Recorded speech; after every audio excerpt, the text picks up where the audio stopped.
Welcome, everybody, to the IBGR Summit. This is day 2 of our global launch into the world. This is very exciting to be here with our Down Under on-air talent for honest conversations and straight answers in our growth talks today.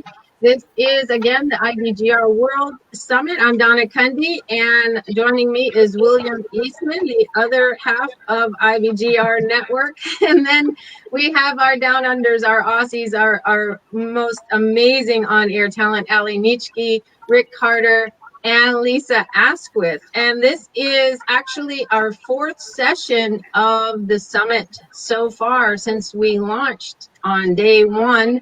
And it's just been amazing, the people that have been showing up, the conversations that have been had, and all the excitement around what is going on in this business community, where we are changing the world of business by connecting the world of business. And Bill, before I turn it over, do you want to say anything? No, I think I like that one-liner. I think that the big issue here, at least for me, is that just the one statistic I keep coming back to is that entrepreneurs, business owners, represent about 5% of the total population of the planet, and yet we employ 57% of the world. 1.9 billion people have a job. They have money to put a roof over their head, eat, take care of their children, create hope for the future. And so we are a significant group of people. The idea of small business does not describe who we are. Yes, so this is not, it is about IBGR. This is not about IBGR. So what I'm going to do now is turn it over to Ali, and she's going to really let you get to know our talent from Australia and to get to have some of these honest conversations and straight answers. I'm looking forward to this, Ali. Me too. Thanks, Donna. Well, good morning to everyone. It is a wonderful day to have a wonderful day. So I'm Ali Nitschke. I'm here dialing in from Adelaide, so South Australia, and very excited to be part of the IBGR community and this week's launch summit. It's very exciting, and a huge thank you to Donna and Bill for pulling this together. There has been some monumental work happening behind the scenes, and they are truly exceptional leaders in this space. So as Donna mentioned, we are part of the Australasian talent, and there's over 30 on-air talents around the world, which is something pretty exceptional to be a part of, especially if you're familiar with Adelaide. It's quite small in the scheme of things. And before we get too far into it, I'd just like to introduce you to Rick Carter, who is another Aussie. Rick, are you able to introduce yourself, talk a little bit about who you are, where your business is, what your business is about? Ali, one of my favourite topics. I'm more than happy to talk about it. So, I've been in the entrepreneurial space for a long time, as you can tell from my beard. I've been around the block a few times.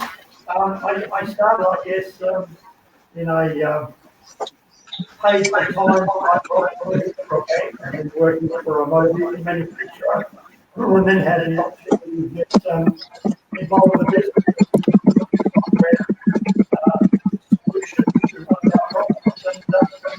Encouraged me to excuse me, so to speak. And I've worked with innovators for all of my life. I've been fortunate to work with Olympic sports people, Olympic medalists.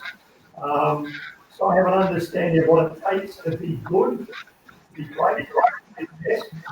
I guess my aim these days is to help other people with that. With IGPR, I guess my role, I see it as kind of the cheerleader for starting your own business. I kind of kick it off at why would you do this, and how would you go, and where you go to. So it's really to be the guy that can talk everybody else up, because to me they maybe get ideas and you get the foundations, but it's all the rest of you around the world that they need to fill in the gaps and to build that business. So I guess I'm the motivator. Nice. Nice. I'm a big fan of cheerleaders, especially in business. I think it's something that we all need, particularly in those early days. Is that it takes a community and it takes a tribe to help launch you into business, and part of that is having a cheerleader. I'm just getting a little bit of feedback, so can you all just check if you've got any other live stream happening or something like that? And chuck it on mute if you do. And Rick, we're going to come back a little bit to more around, what it is that you do and what you're passionate about and how you help your clients. But I also wanted to introduce you to Lisa Asquith. Lisa, hello. Where are you dialing in from today? So actually, I'm dialing in from Singapore. I'm in Bishan, Singapore, so outside of Australia these days. And I would say I normally travel back regularly, but as you can see with the current climate, that's not quite possible. So it makes it a bit more difficult to come back and enjoy seeing all my clients in Australia. But, on the upside, as we all know, with this type of technology, we can keep in contact. So at least that's still open to us, which is great. Yep. And tell me a little bit more about your business and what you do and what you help your clients with. Sure thing. So look, Apex BRS, that's Business and Restructure Specialists. We help clients with a whole broad spectrum of the issues they find in their business. But we have a particularly passionate focus on people management and leadership, and getting your business right, getting it sustainable through engaging your people for success. To us, that's just really important, because we can put all the strategies, all the ideas, we can help implement.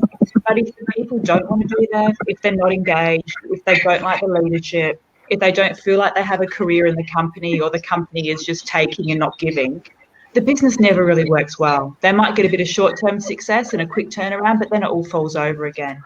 So our focus really is going in and finding those breakpoints, finding those gaps, fixing them, and then helping the people engage with the business. Sorry, Ali, can you hear me okay? Because I can hear there's a lot of background feedback there. Yeah, fantastic. Yeah, I can. I think there's just a little bit of we've got a little bit of background noise. What we might do is actually just all mute, and then we can come off mute when we're talking to see if we can cut out wherever that feedback is coming from. I think that would be really good. So if you guys can just mute, and I'll throw some questions at you, and then unmute to answer those, that would be really good. So Donna, you did a beautiful intro about IBGR, but can you tell us a little bit about you and I guess your show, what it's all about, when you're on? Yes, I would love to. Thank you for that. My show is Loving the Journey, and that is my personal philosophy in life.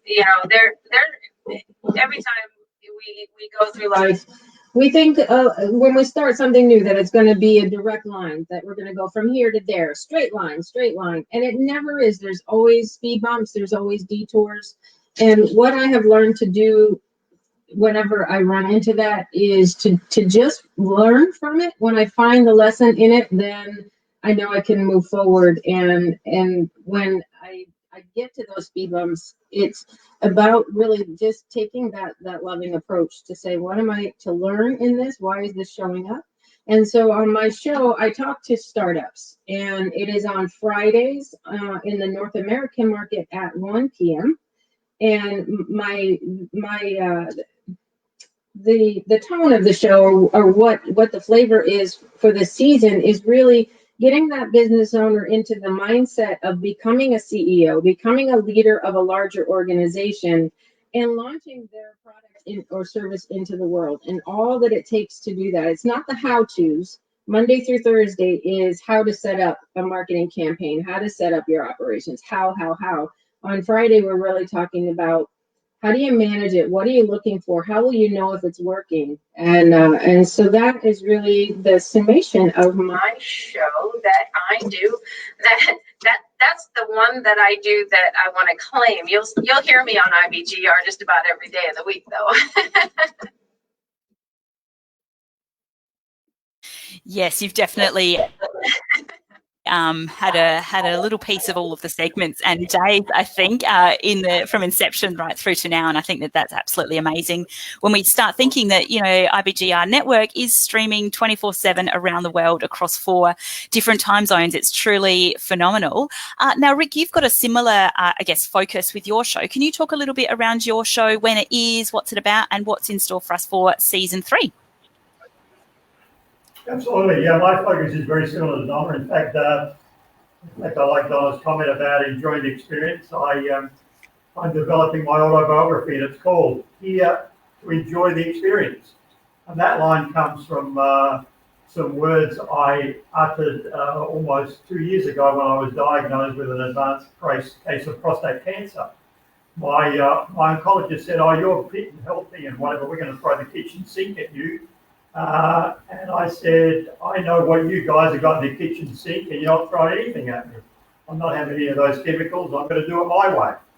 And the oncologist said, "But Rick, I'm here to save your life." And I said, "Yeah, doc, and I'm here to enjoy the experience." And that kind of runs through some of the people I want to talk to, because there is a lot of newborn entrepreneurs, if you like, that come out of people who've gone through a trauma. In fact, there is quite a significant research being done about people who have had cancer, have recovered, healed, reversed, whatever, and have gone on to be very strong business owners because they've lost an element of fear, and a lot of people don't start what they should start because they lack the confidence. And I'm here, I guess, to really talk to what I like to call, I'm not the only one that likes to call them, encore entrepreneurs, people who've got a lot of life experience, people who've had successes and failures and want to have another go, or people who've been in a business as an employee for decades and have hated every minute of it, but have had a passion to do something. I try and still them with the "if not now, when? If not me, who?" kind of message. Because these people have got the things that a lot of the startup entrepreneurs don't have. They've got credibility, they've got capital, and they've got connections. And I've done a lot of work over the years with various incubators and accelerators, and you see young people come into there with all these bright ideas, and all they want is money. And that's the hardest commodity to get. If you have all the other things, the money kind of flows. So I'm really reaching out to people who probably have kind of wanted maybe to start a business, but didn't have the confidence. And part of instilling that confidence is to get the message across. There's a bunch of people on this network who can take them through the process. As Donna said, we kind of kick it off on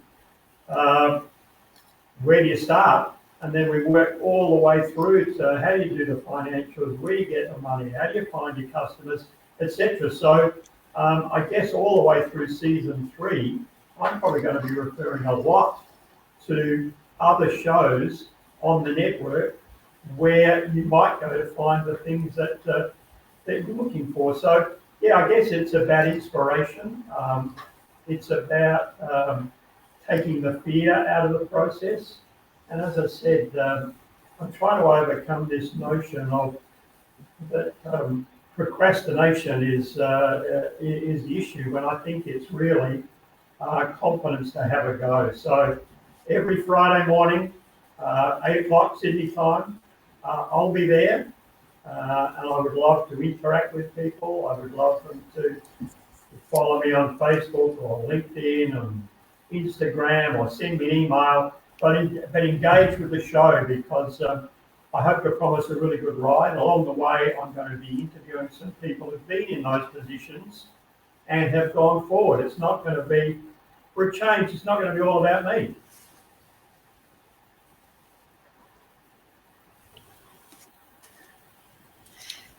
Very good. I love that. I actually haven't heard the term encore entrepreneur, and I love it. I think that there are so many entrepreneurs, as you said, out there that have been in the hamster wheel for decade after decade. And I know I've got a few in my network, and their motto is like, it's never too late, and they are doing some absolutely remarkable things in the entrepreneurial space, because they, were against a brick wall and a hard place, and we're like, you know what, I need to just back myself and go all in. I've had this idea for such a long time, and I'm worth it, and I'm going to give this a red hot go, and I've got, a lot of wisdom to share and a lot of knowledge to share and share with the world. And I think that it's absolutely phenomenal and a completely different perspective as well. So I will definitely be tuning in on Fridays at 8 a.m. Sydney time or 7:30 a.m. Adelaide time. And just to touch on what both Donna and Rick said, is something that's really unique about IBGR Network is each day of the week has a different theme to it. So if you are in business and you are looking to grow your business, we've got each day has a different theme. So on Mondays is our finance day, or the F day. Is it called F day? Not sure. That's probably a bit rude.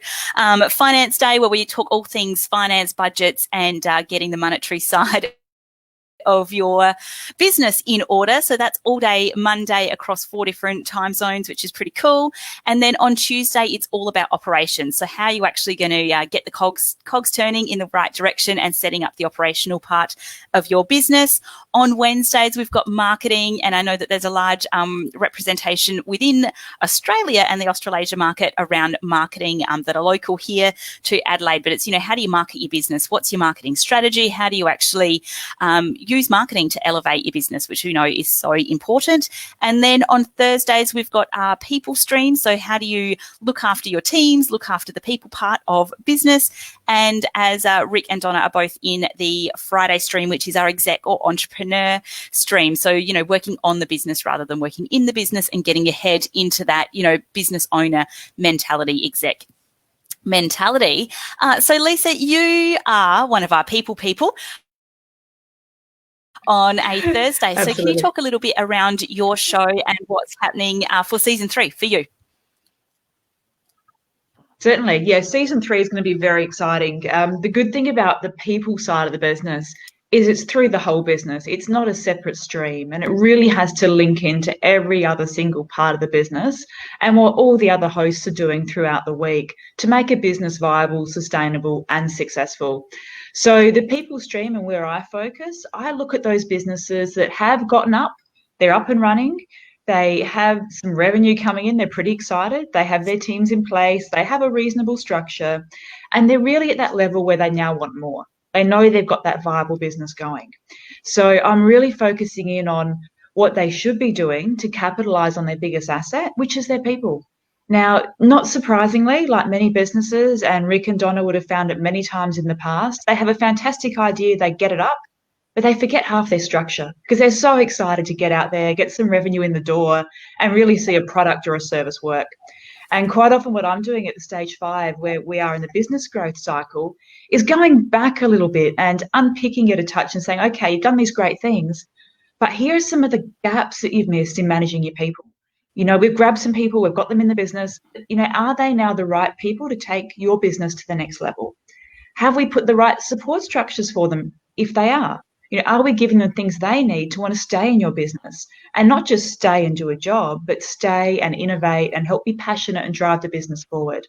So a lot of our topics revolve around, have you looked that little bit deeper? Scratch the surface a touch. Have a look at what your people are getting out of your business as well as what you're getting out of your people. And then let's look at the things we can do, whether it's career planning and career development, whether it's extra training, and it could even be training outside of their current job role, because that's going to keep them more engaged and motivated. They feel like you're actually investing back in them, even if what they're learning is not actually going to help their immediate job. It might be something in the future that they're aiming for. So we have a big look around that. And then some of the structures you put in, everything from your appraisal systems to your induction process, your recruitment process, and then how you maintain your staff and keep them happy right through the employee life cycle. And also then if they do leave, how you can do that in a positive way. There are good reasons for people leaving, and they can really benefit your business two-way. So we go through that full employee life cycle and how it can best benefit your business and your people for success. I love that, and you can see me nodding and smiling along because I'm very passionate about the people part of business, and we work in very similar fields. But I love what you're saying there around, what is it to get the right people in the right jobs and making sure that they're happy at work. And Within my business, joy is one of our highest values here, and I think it's so important to have a really good time at work. We spend a long, long time at work in terms of hours of the day, about a third of our day. So as business owners, we are responsible for setting the tone, setting the culture for the people part of our business, because ultimately their success is our success as a business, and it's going to also flow down to our customers as well. So Bill, I skipped over you before, sorry about that, but if you, and I've only just learnt this recently, are you able to give a quick background on how IBGR came to be born, from, you know, when it was an idea to where you are now, and then also expand on your show within the network as well? That would be amazing. Sure, Ali. Thank you very much. Yeah, the quick synopsis of the station is that I had not the idea for the station, but the idea of how to get this information out. Happened many years ago when I was doing economic development work for the United Nations, and it was one of those larks where somebody asked me to go to Africa, and then they told me what they were paying me, and I went, I don't think I can do that. I don't think I can afford it, because I was working doing corporate consulting. But the more I thought about it, it was like, I got to go. There's no way I can pass this up. And I got to Ghana, and I was working, my first time in Africa was I was working in Accra, and that I suddenly realized that the people in the room were successful business people in Accra and from other areas, but in Ghana, and that I had more in common with them than I did my own family.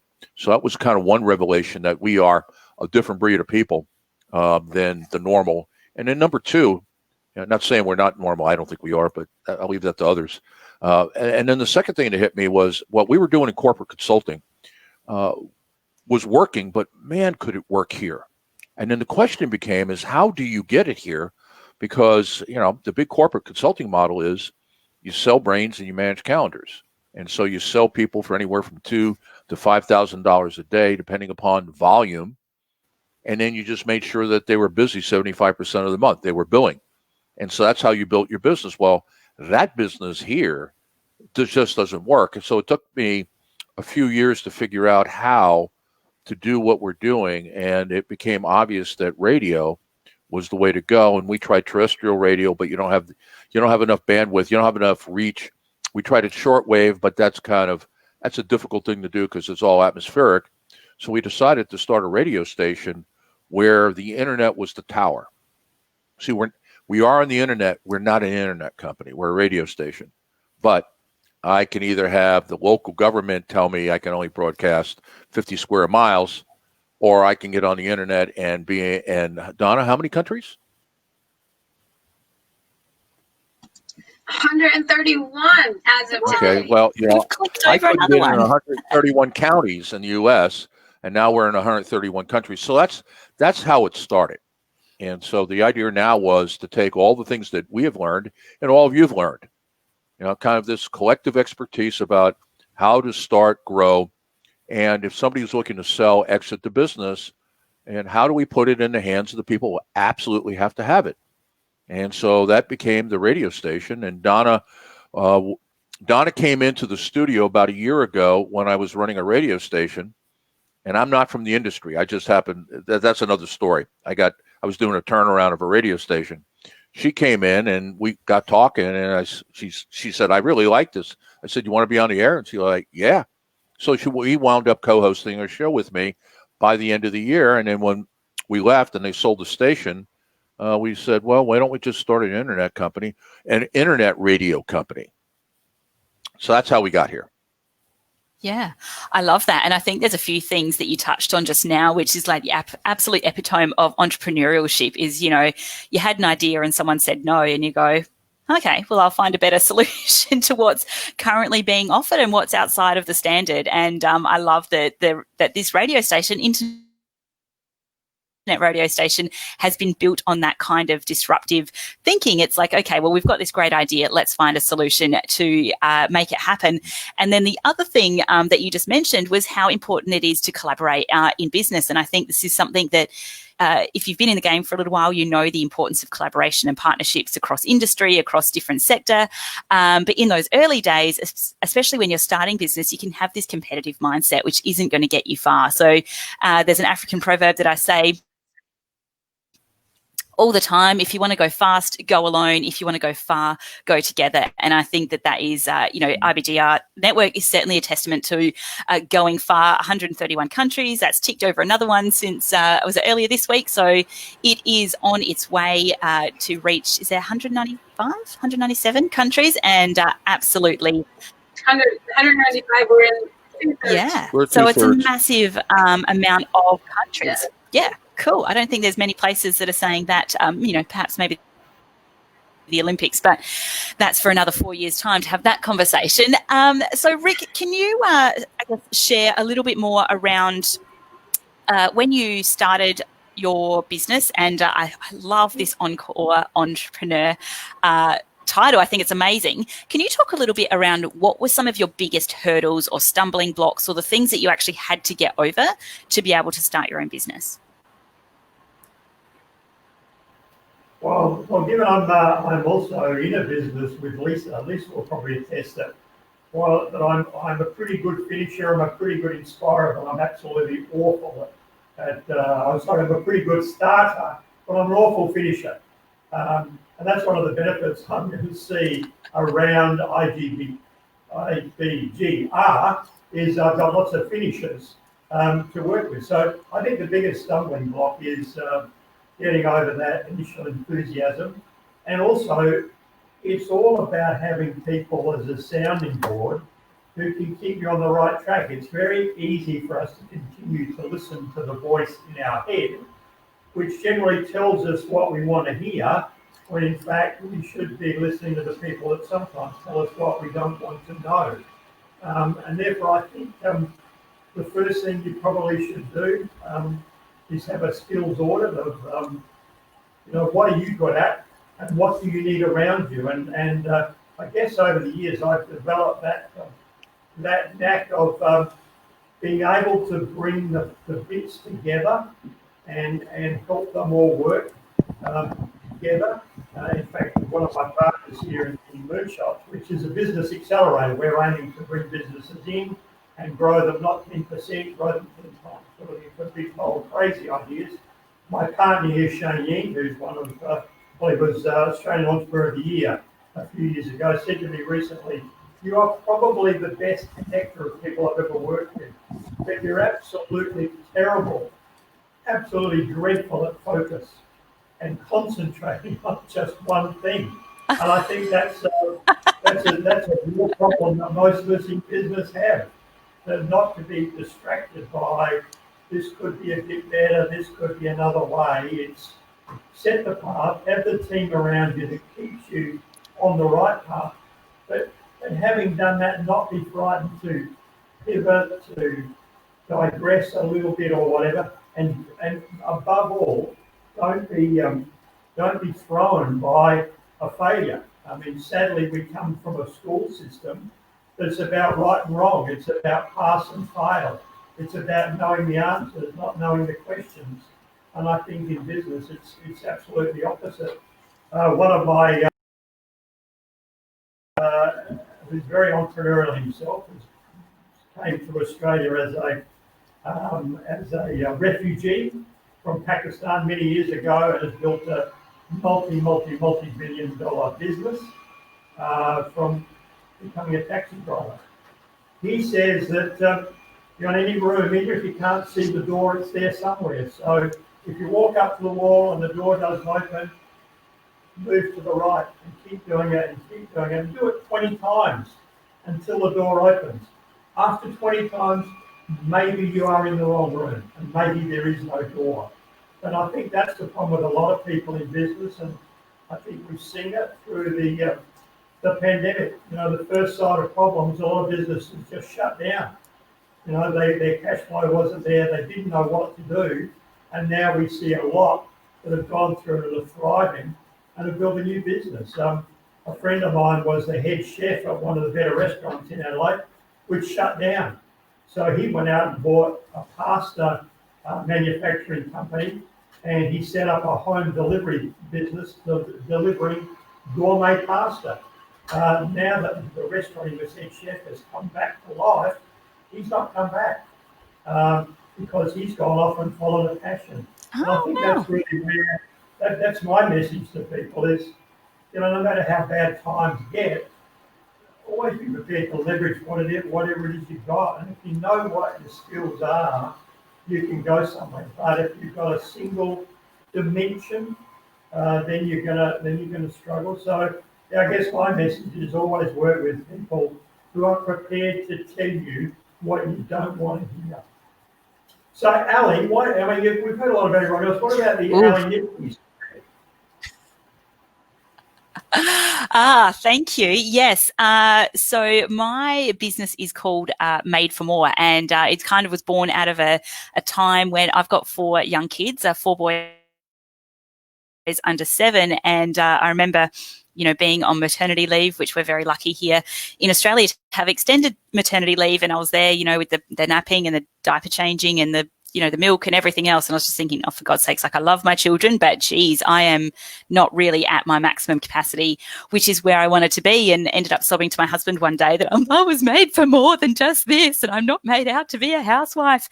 And so then I started Made for More, and it's been, John is laughing, and it's been onwards and upwards since then. And as I mentioned earlier, one of the areas that I'm so passionate about is people. I've worked with leaders and as a leader for 15 years, and I think that leaders are the heart of a lot of business. And yes, I think we'll argue about this. Finance is very important. Operations is very important. Marketing is very important. I'll put my people hat on and say that people are, as Lisa mentioned, the most valuable asset within your business. They're also the most expensive. And I think we need to, in terms of getting the best out of people, is really make sure that we are capitalizing on that asset that we work so hard to firstly recruit and then train and then retain. And they are more often than not, as our business grows, they are the face of what is our business. So ensuring that we've got our focus in the right places. My show is called Overwhelm to Owning It. It's on Thursdays on our People Day at 8:30 Sydney time. And I talk a lot around leadership mindset. So in those early days in business, a lot of it is particularly entrepreneurs have come from some kind of corporate background or traditional learning, whether it's through school and that adage of go to school, go to college, go to uni, get a job, work until you retire, and then be happy at 65, 75. There's a lot of conditioning that we need to undo as entrepreneurs, and a lot of that comes with mindset. So my show, Overwhelm to Owning It, is around putting your leadership hat on from for yourself, not just so much leading your team, but what does it mean to step into your space as a business owner? What is the itty bitty committee that's in your mind that's derailing you? One of the things I'm most known for here in Adelaide is courageous conversations. And that's essentially, having those tough conversations, whether it's with yourself and saying, you need to just go out there and get on with it. And I think something you touched on earlier, Rick, is around, that failure. We're conditioned to think, if we don't pass, then it's a fail. Whereas if you start looking at it from an entrepreneurial perspective, we start looking at failure as feedback. Okay, well, that didn't work. What do I need to tweak? What do I need to, dare I say it, pivot and reposition to be able to, I guess, make the best of what I've got, work with what you've got when you can. And I think in this day and age where we're so used to instant gratification, we can get information at the touch of a finger. We can, go to fast food. We can get food anywhere. We are conditioned that if something doesn't work, then therefore it's not worth it. Whereas in fact, the entrepreneurial journey is for the disruptors, the ones that want to make a massive impact, that don't want to follow along with the status quo, and have big ideas and want to have some massive impact. I know that that's certainly what we're about within my business. So yeah, I think failure is definitely not failure. We look at it as feedback. And Lisa, tell me a little bit more about when you started your business. You mentioned, or Rick mentioned, that you're in partnership together. Can you tell me a little bit around when you first started your company? What were some of the stumbling blocks that you came up against, or what are you coming up against now? Okay, so yeah, it's going back a bit now. Gosh, that's over 10 years ago.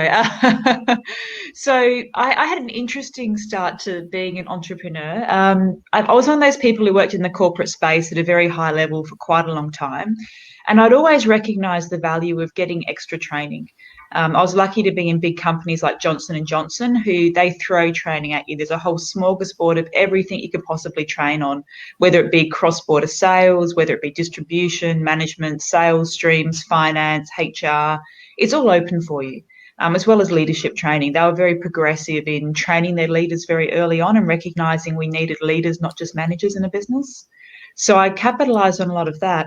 And during that process, I was working with a lot of companies in Australia particularly who had sites all around Australia. They were in the retail pharmacy field, and they could see all of the big things I was doing for the big pharmaceutical companies and basically the money I was making them, because then they're not silly. These people have been in business for a while. They can add up the dollars and cents. And they kept saying to me, look, we can see what you're doing here.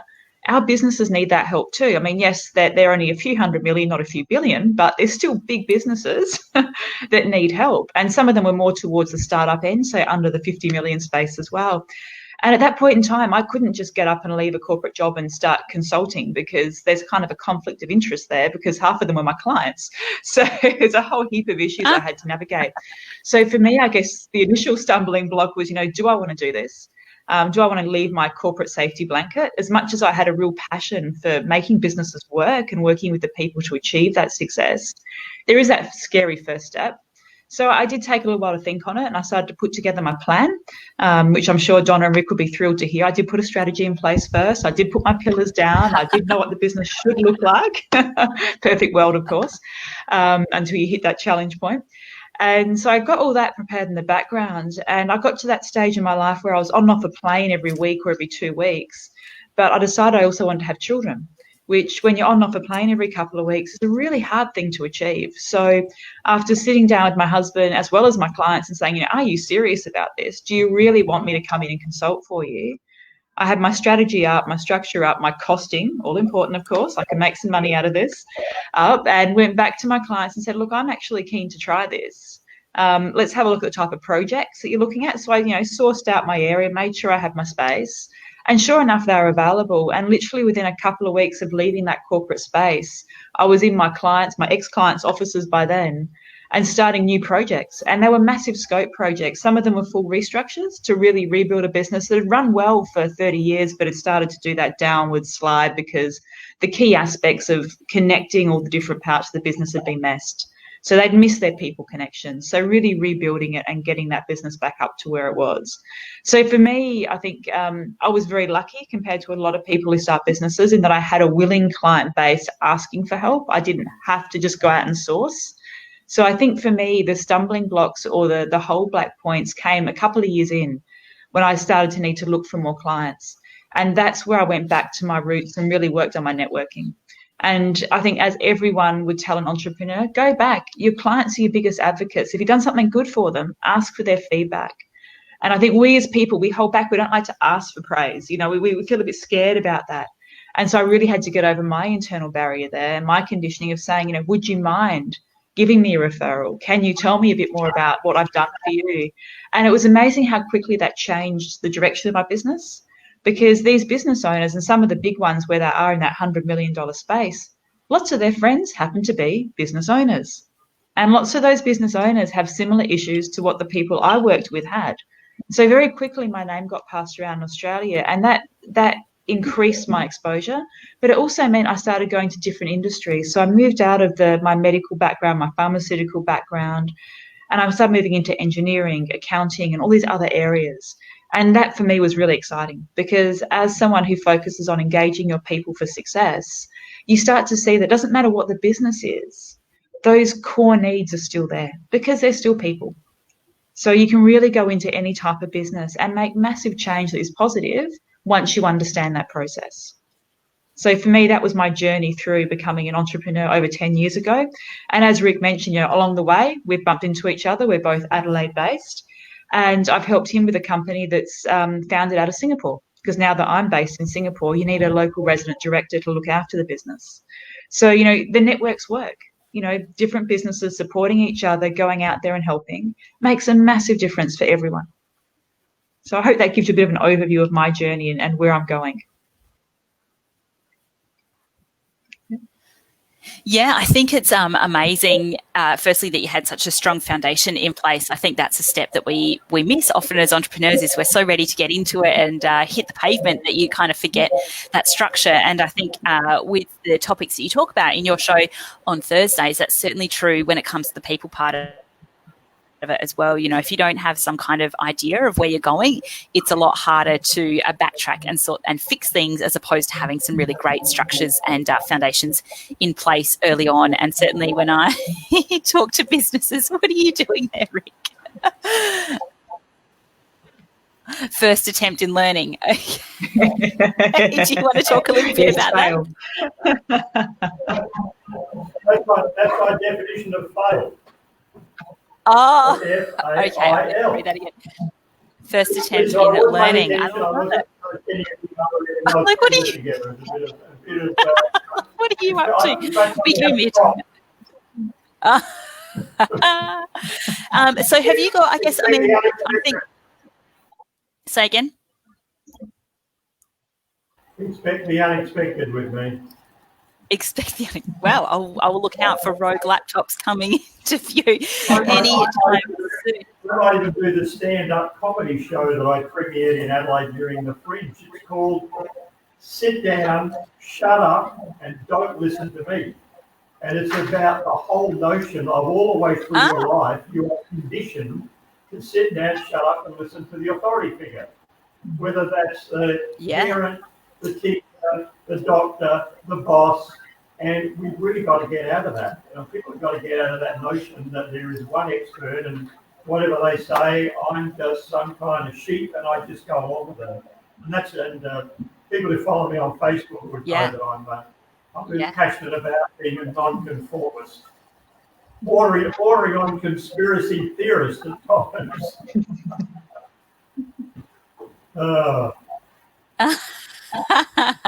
I think that's 100% true. Is we don't. I mean, and when you start diving into your entrepreneurial journey, and even as you go, you know, the next level, next stage of your business growth and development, is that we are, instead of adding things, we're continually taking off layers. You know, unpacking all of the conditioning. I work a lot around mindset and how the brain works from a neurological perspective and from a psychological perspective, and it's all of this stuff that we've held onto and kept hold of since our early childhood that, you know, sees us through until we're ready to shake it off. And then that's when the real magic happens, and we start seeing entrepreneurs really hit their stride. And I think it's safe to say that this year has been, you know, probably one of the most disruptive in business, both businesses that have had to, going to say it again, pivot and reposition themselves and think about, I mean, I work in a service-based business, you know, think about delivery. We're now talking on internet radio via Facebook on a platform that didn't exist not too long ago. And I think what's really been really interesting about this year is, you know, there's been this resilience that I don't think many people knew they had in them, and how it is that you actually just keep coming back up as business owners. So Donna, are you able to talk a little bit around I guess what this year has meant for you, and what are some of the things that you've done to reposition, stay ahead of the curve, or even just keep up with what's been going on where you are? Yes, thank you. Keep up right now is something I'm really having a hard time doing, managing the back office here at IBGR. But I tell people that when the pandemic happened here in the United States and the government said, you're going to stay home and shut down, I said, and that's when Bill and I really started ramping up IBGR.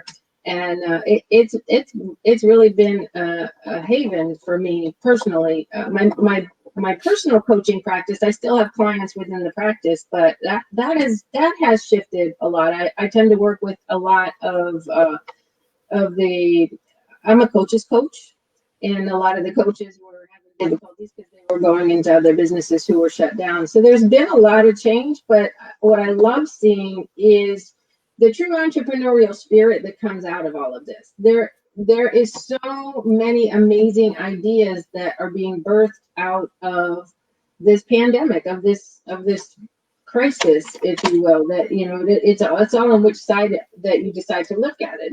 Is it a crisis? Yeah, there's things going on, but we can all, as entrepreneurs, still pick it up and run with the ball. There's so much opportunity out there. It's the way I see it. But I'm curious, absolutely. Since you gave me the mic, I'm curious, what is it that has attracted you to IBGR? Why have you decided to host with us? What is it about IBGR that the listeners should know that they might not get just by swinging over to our website or listening to us on Facebook? Oh, this is a good question, and feel free to jump in. Go for it, Rick. It ticks all the boxes because just the name itself, it's international, it's about business, it's about growth, and it's radio, which is something that you can do while you're doing something else. You can do while you're in the car, while you're walking, while you're working, while you're surfing the net. So I just think the name itself captures a lot of it. And the other thing, it's more than just this aspect of it. It's the building of a community. It's all the other aspects of being involved, all the news that comes out, all the things that happen above and beyond the radio program. So, I might tag my program as changing lives, growing businesses, and building communities. And hey, that seems to me like I'm a perfect match. You guys, I think that's exactly the page that we're all on. Love it.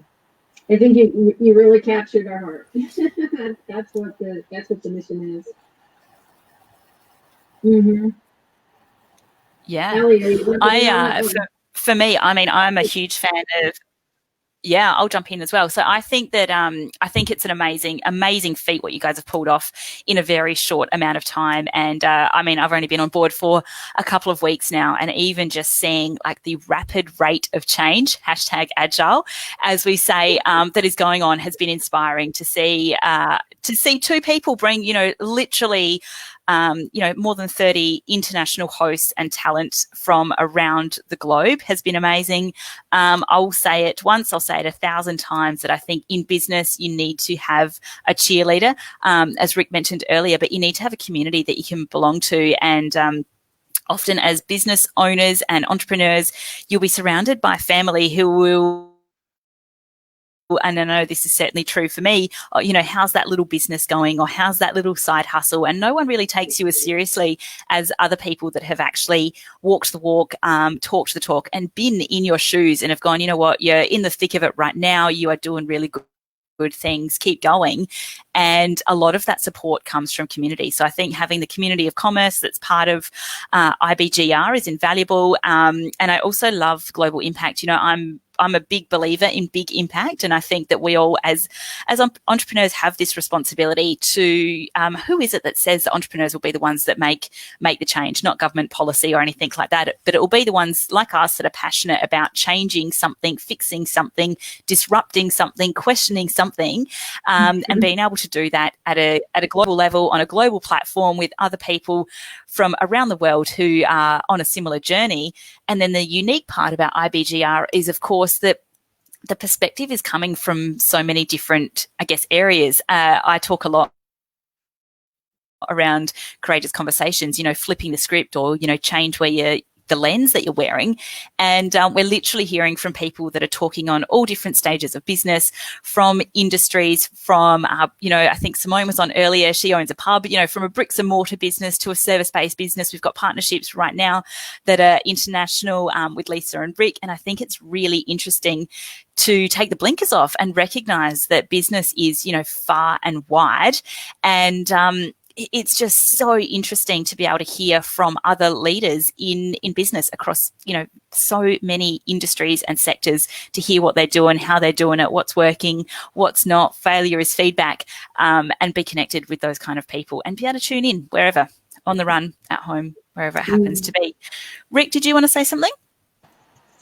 I just noticed Saja from Bangladesh tuning in, which is great to see. Two of my favourite people and favourite entrepreneurs in Adelaide are from Bangladesh, and they are the hardest working people I know. And I think Naya was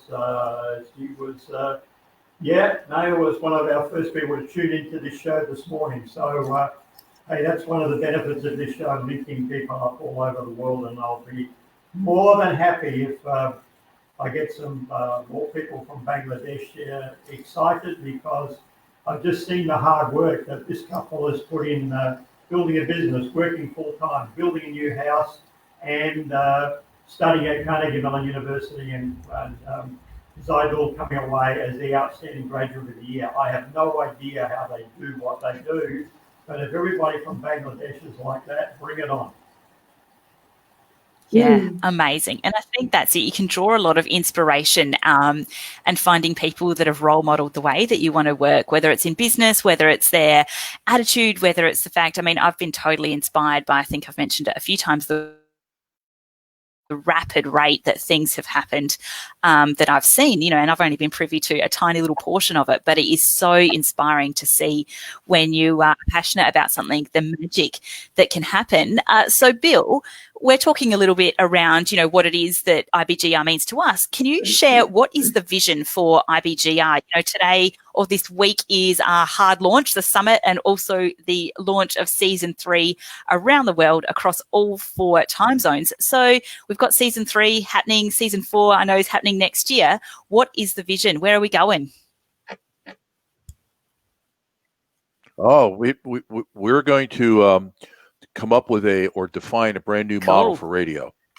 And so, and what that means is that broadcast radio is dead. And there are a couple companies still making money. For the most part, they don't have a to-profit model. Now I'm talking my OD management background. There's no profit model there, because what they've done for years is that they've syndicated political speech in the United States and automated the stations.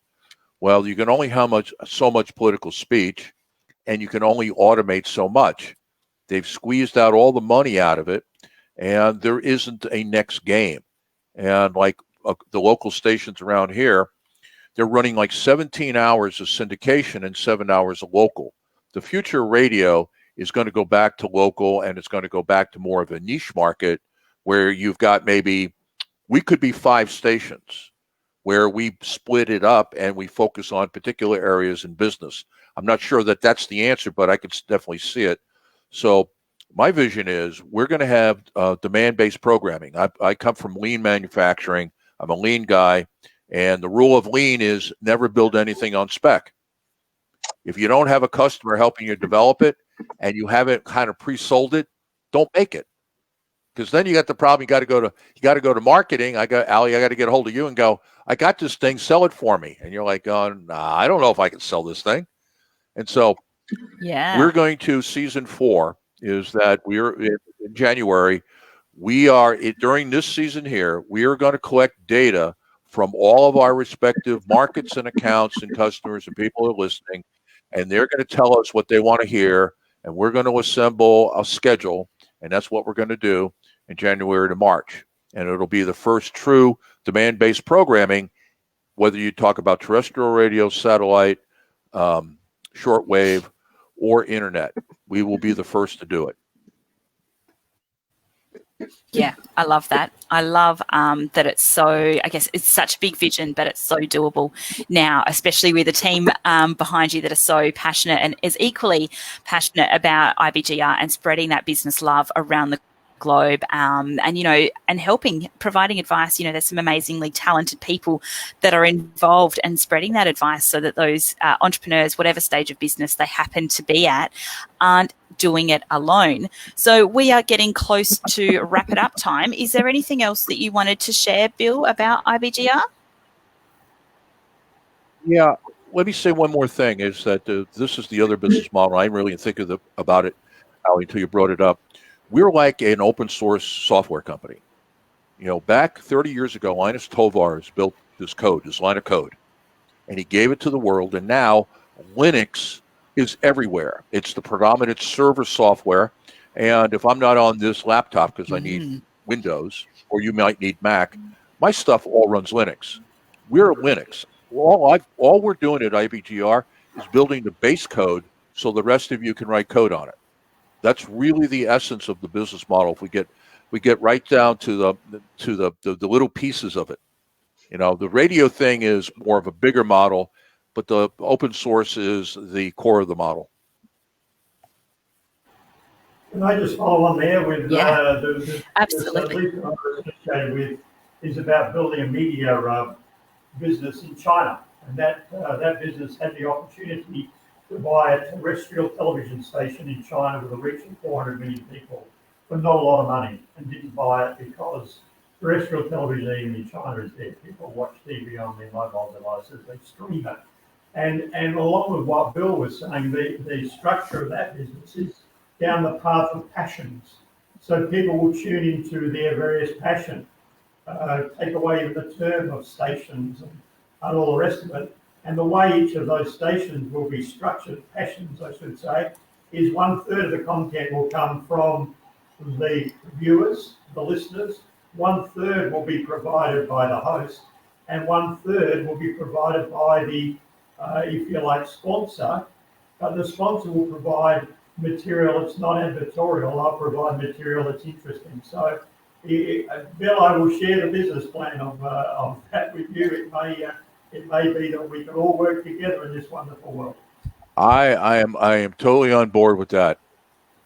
Yeah, I don't claim anything other than having thought about it longer than most people. That's about it. I haven't thought of anything else for a couple of decades. And I think that's really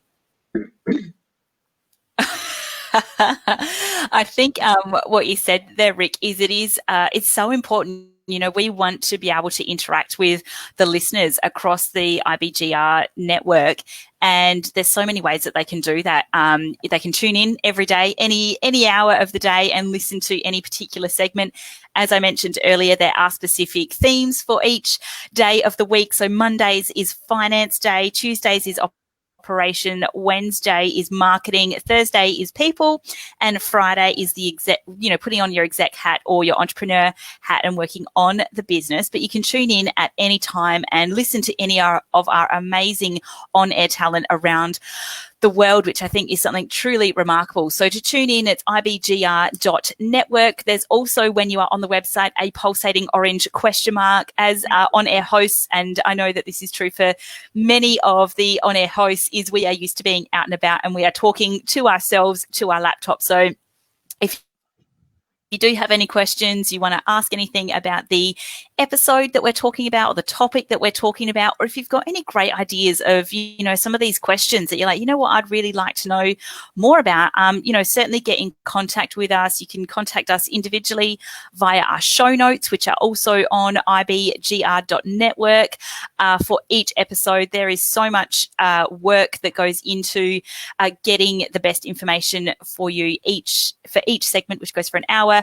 And thank you so much for today's online talent. You get to see the faces behind the voices, which I think is always a little bit quirky because you're never really sure what someone's gonna look like. So thank you so much for your time and input today. I think it's been amazing. You've been listening to the Australasian market segment today, and we've been talking around honest conversations and great answers. Coming up tomorrow, if you wanted to still tune in live, you can head over to IBGR.networks, it's just IBGR Networks Facebook page. And coming up tomorrow is the South Asian on-air talent, and they're going to be talking local business, global growth. And there is some absolutely sensational talent that will be coming to you live, very much like this, to, introduce you to who it is that you're going to be listening to if you are in that market segment. Does anyone have anything else they want to say before we bid adieu? No, thank you, except Nope. I greatly appreciate you moderating this. Oh, no worries. It's been fun. Very cool. Yeah. All right, So, guys, yeah. I think we will See you wrap on it up, air. and I will see you on the airwaves or hear you on the airwaves. And, reach out, contact us if you've got any questions or you want to hear anything specific, and catch you on the flip side. Okay, thank you. Bye all. Bye, all. Good night.